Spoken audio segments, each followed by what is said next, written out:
Hello and welcome to another episode of the Agency Leadership Podcast. I'm Chip Griffin. And I'm Gini Dietrich. And Gini, I think we need to produce a report. Okay. We need to figure out what's working and what's not with this podcast. And then we're going to make some money off of that. Even better. Which would be the first money we've ever made off of this podcast. So that's actually not true. What? I guess we get, ancillarily we make money off of it. Sure. I mean, I have prospects tell me all the time that they listen to this show, and it's one of the reasons why they reached out. So, I mean, it has a positive impact, but we do not directly generate revenue. We do not from this podcast, right. and we never will, because we get the occasional inquiry, but it's way too much effort to try to sell sponsorships and that kind of stuff. Not going to do it. Okay. All right. Not going to do it. Plus, yeah, I mean, as we know, everybody who's sponsors these podcasts and videos, not everybody, but a lot of the people who, they're not really things you want to be associated with. They just are people who have big checkbooks. Yeah. I agree with that. I mean, I watch sometimes a lot of YouTube videos. And, just awful stuff. I do agree with that.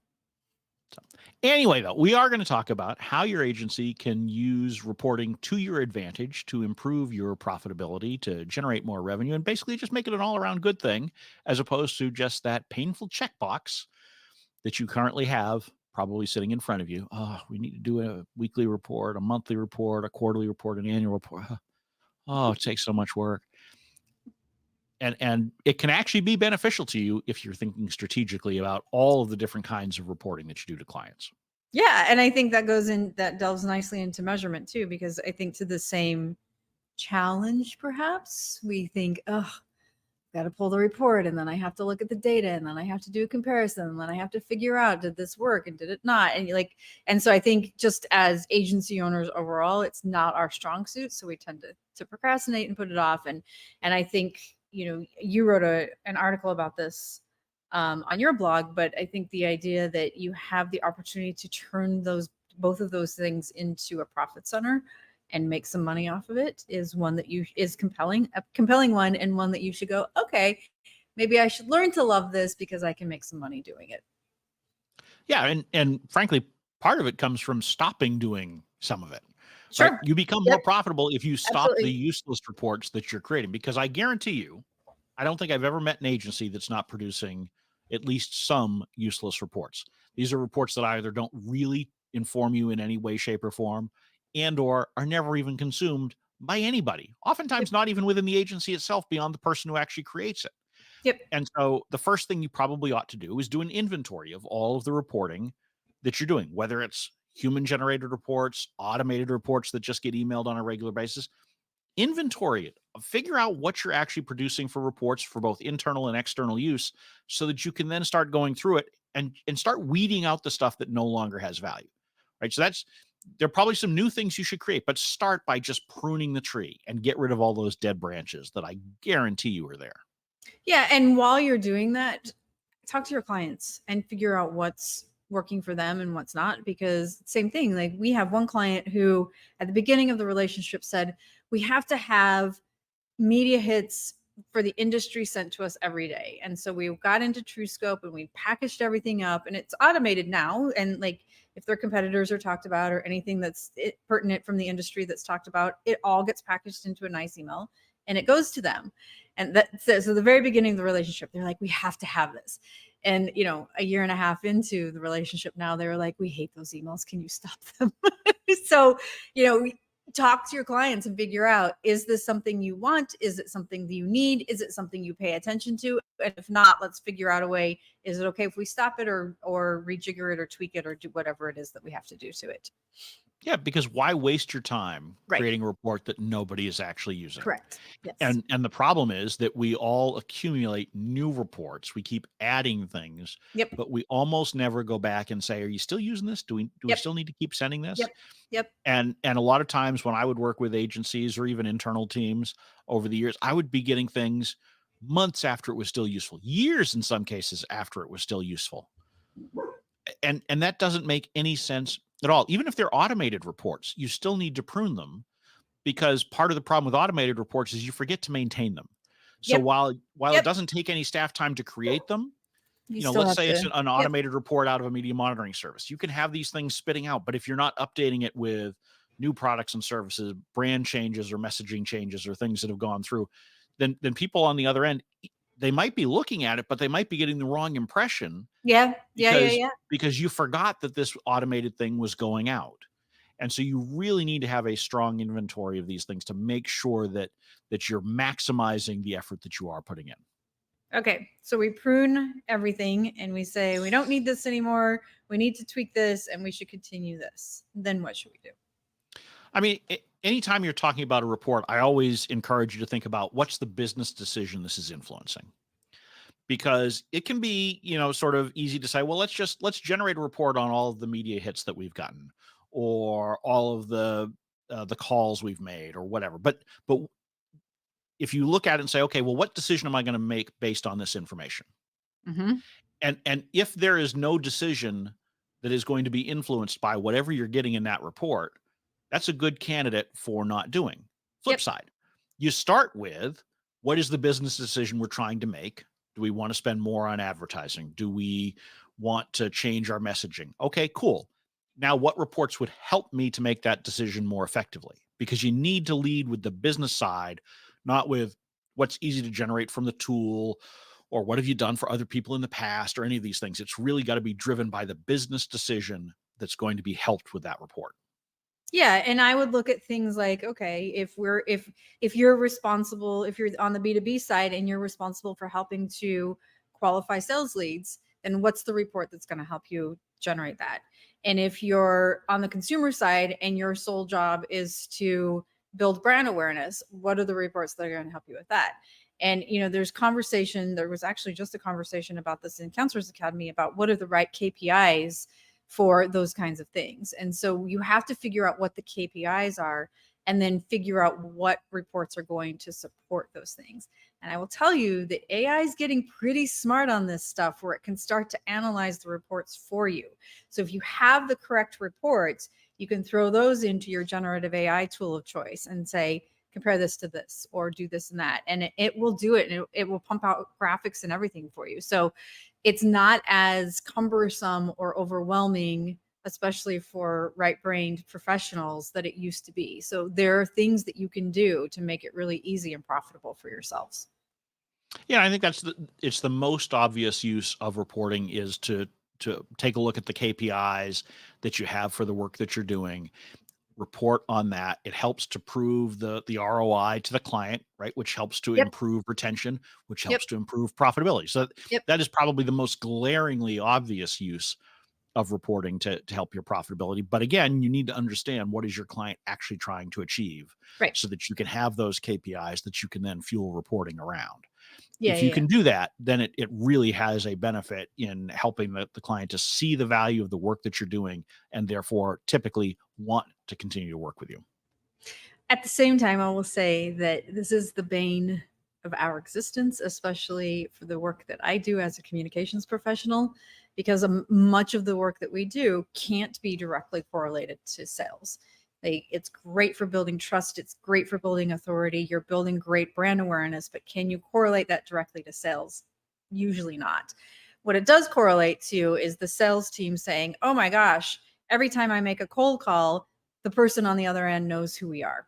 Great. But how does that correlate to sales? And so what you have to do is figure out how to meet your clients in the middle so that you can show the ROI in the middle part, where if your sales team is making a cold call and it's reducing the calls by 3 times because the person on the other end already knows, what is that in a dollar value to you? And so I think there's a lot of like working through that. And to your point earlier about, you may have automated a report and it was working 6 months ago but isn't anymore. Same thing. You have to have those consistent conversations with your clients to say, okay, we were able to do X with brand awareness and it correlated or it helped sales do Y. Where is that? Where are we meeting that in the middle? And you have to continue to have those conversations. Yeah, and to your point, you may need to do reporting on intermediate steps, Yep. but you need Yep. to have the Yep. conversation so that people understand this is why it matters. Yep. right? So it may not be directly reporting on what they're trying to achieve, but you've educated them on why it helps them to achieve that. And so then you can report on those intermediate things. And I love being able to have sales reps provide feedback on how Me too. media is Yep. working, right? I Yep. mean, Yep. to what we were talking about earlier in this episode, this podcast is very helpful to me from a business development standpoint. I don't think I don't think I've ever had a client sign up who has not listened to at least an episode of this Yep. podcast, Yep. usually more That's than one, and consumed videos and articles and all that kind of stuff. So I know that yep. there is clear ROI on this beyond the enjoyment I have in doing it. And so, obviously it's easier for me because I am both the content creator and the sales rep. So, but you can find similar ways. And if you need to find ways to survey clients or things like that, there are opportunities to create reports that you actually get paid for. Yep. Right. So that's another way to turn it into a profit center, is to say, look, if you were to do a survey or some other kind of analysis, we can help you to figure out what's working, even if it's not even directly something we're controlling. So think about how you can pitch additional reports that might be of interest to your clients, because there are a lot of agencies out there that do explicitly charge for certain kinds of reports. I mean, if you're Mhm. doing an in-depth media analysis on a quarterly basis, most agencies explicitly charge for that. You don't For have to sure. give it away for free. For sure. It means you got to position it and explain the value, but you can do that. And that's another way, by actually selling the reports, that you can turn it into a profit center. Yeah, we have one client who came to us at the beginning of this year and said, "Hey, we want to start tracking our NPS score. Can you help us with that?" And so that's one thing that we charge extra for. We were like, "Yeah, but it's going to cost this." But they were like, "Great, do it." And so what we did is we built it, we created it, everything, and then we send it out to current clients, and then we built it into the system so that after a customer of theirs is with them for 6 months, they automatically get the survey, and so it keeps it ongoing and rolling. So every month we get a little extra boost to our invoice for that, because we've built it into the process, and it's an ongoing thing. So I think there are opportunities for you to do those kinds of things for sure, to build some more oomph into your budget.